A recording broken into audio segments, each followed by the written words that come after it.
and welcome back to another episode of I've Heard It Both Ways, the podcast that knows how to escape an entanglement.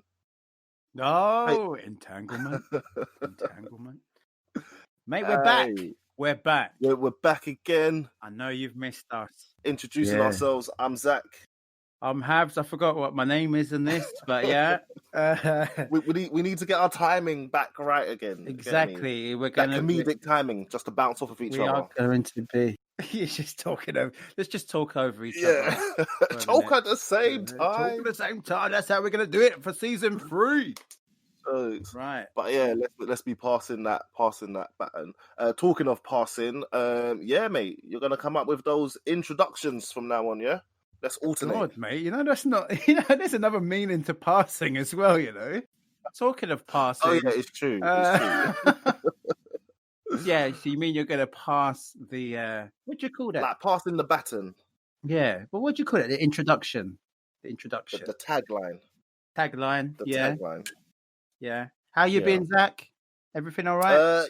Mate, as good as we can be. But yeah, I've actually just been looking at the bright side of things.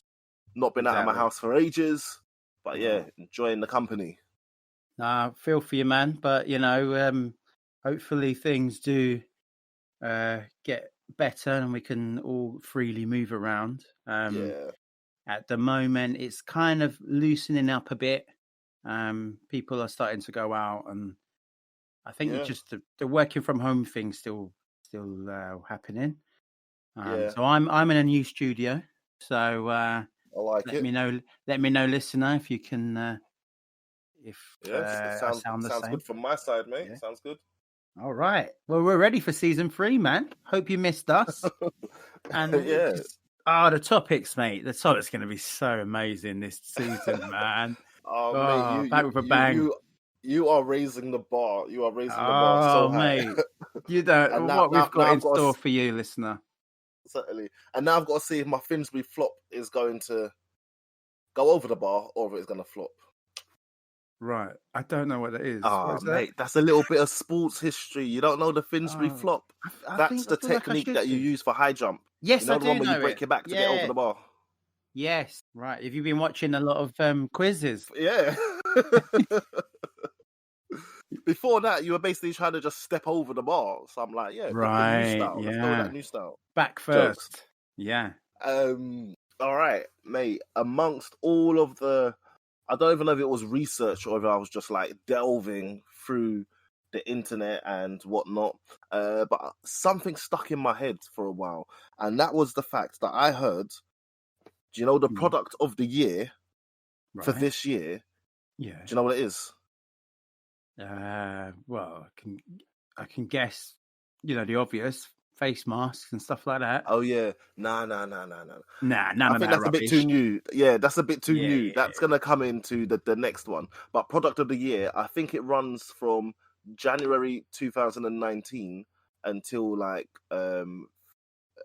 February 2020. So products of last year then. Exactly, basically. Yeah. They've had a whole process of like elimination and everything. Product of the year. Oh, okay. I can't. Last year seems such a long time ago, man.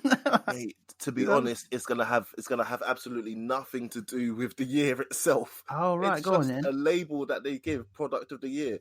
The one that I came across, mate, was M&M bars. M&M bars were product of the year 2020. As in M&M the chocolate. M&M's the chocolate. I don't know what they've done, but they've squashed them down into a bar. I didn't even know you can get that. You can't get that. Hey, mate, that would be product of the year. Exactly. It's almost like saying Skittles bars. It's like, what? Hold on, no. That's like the opposite of what it's meant to be. Skittles bars. Well, okay, so outrageous. That's that. No, that doesn't appeal, but M&M does. Yeah. So, all right. Is it a thing then, or do they want to make it, or what's happened? No, it's been given the official name of product of the year, and I was so surprised. I was like, okay, what exactly did it? But be?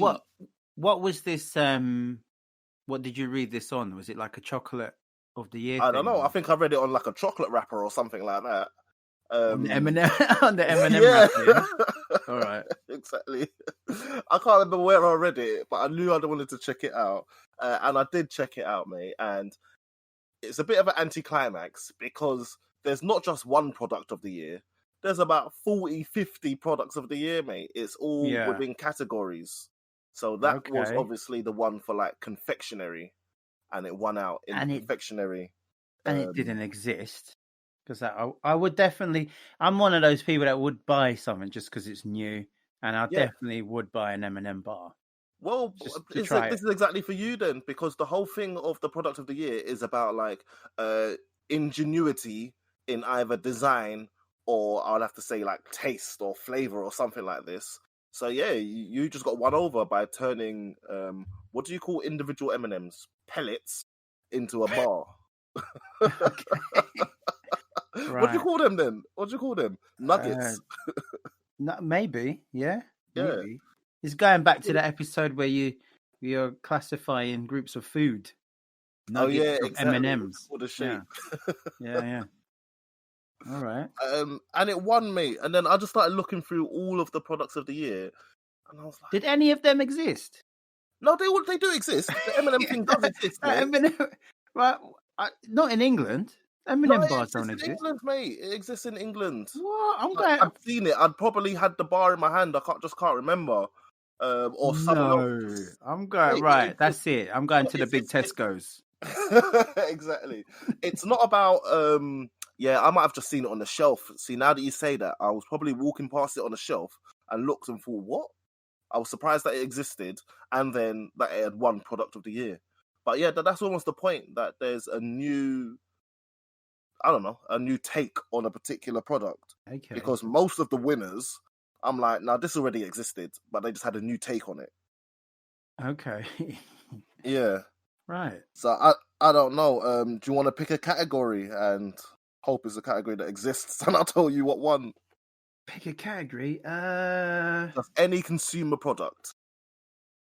I'm gonna go for beauty because that's what's very important. All No, right. it's just because that's what I could think of. That's all. Yeah, I can't really see any beauty, but the closest I would say to that is women's razor. You know who won women's razor product of the year? Who? The Venus Extra Smooth Sensitive Razor. Well, you need to be sensitive around delicate areas. So, well won. Well deserved. Hey, Well it's deserved. a bloody razor. It's the same as all the other razors that we've always ever had. No, man. Have you ever, mate? My dad used to buy some real cheap razors, man, and he said, "Cut my face in 3 ways." You know what I mean? you need those smooth Jugs, 3 Gillette blades, ones. cut your face in 3 ways. Yeah. You know what I mean? Smooth. I think that was the difference, yeah? It was not just smooth, but extra smooth. Exactly. With Mate, aloe vera. in the men's razors, obviously. Gillette. Yeah, obviously Gillette, but not just any Gillette, mate. This was Gillette Skin Guard Sensitive Razor. You know, you can't just go pick up any Gillette razor off the shelf. For those who think that season 3 is full of adverts, by the way, we are not endorsing any of the products unless they want to pay us. You know? Jokes. Mate, I was looking through the list and I'm just like, yeah, well, of course this thing won. There's no surprises here. Mate, toothpaste and whitening toothpaste are two Colgate different categories. Okay. Not Colgate, surprisingly. Sensodyne. Not even Sensodyne. I'm going to stop shouting. Yeah, let's stop shouting. It's Oral-B, mate. Oral-B. Oh, this is a fun game, man. Play it at home, guys. Oral-B Gumline Purifying Toothpaste, or Purift. I think that's some word they made up. Toothpaste. It sounds like you're going to go, taste so fresh and last 12 hours. You should try some. I feel like I'm in Truman Show. I'm like, what? In it. There's a secret advert coming somewhere. Go on, what's next? What are you going to advertise next? There are a few surprises, but the things that you'd expect. How about crisp? Is there a crisp one? There's one for snacks.